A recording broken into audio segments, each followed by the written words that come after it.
Sorry আমি যে যে কি নাম জানো নগরদ্বীপে গেছিলাম আমার দাদুর সাথে দেখা করতে, গুরু দাদু।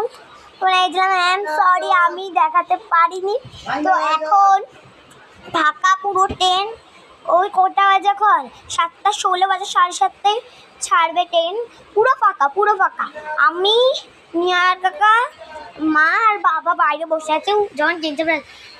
আর এক দুজন ওইদিকে বসে আছে। তো আমার মা শুয়ে আছে, আমি শুয়েছিলাম। দেখো আমি শুয়ে বললাম, আমি এতক্ষণ শুয়েছিলাম। তো মাকে দেখাই চলো। হাই করছে, মুখে কথা নাই, একটু হাই বলো। তো দেখলে তো দেখো 7-5 ওরে শুয়ে আছি। তো আমি আর আমার ওই কৃষ্ণনগরতে টোটো করে এখানে এসেছি, রিক্সা না কি বলে জানো, অটো করে এসেছি। তো কি বমি পাচ্ছে বাবা, লবঙ্গ মুখে দিয়েছি। আর কাকাকে দেখাচ্ছি।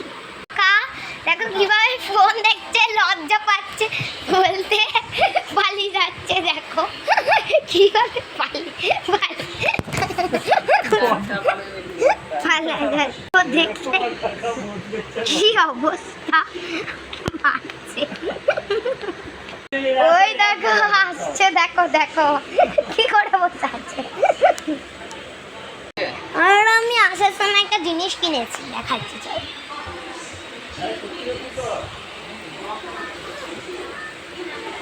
এই দেখো আমার ফুটি, আমি একটু খেয়েছিলাম, আবার পরে খাবো। তো যখন আমি বাড়ি পৌঁছাবো তখন আবার তোমার সাথে কথা বলবো। তো বাই বাই।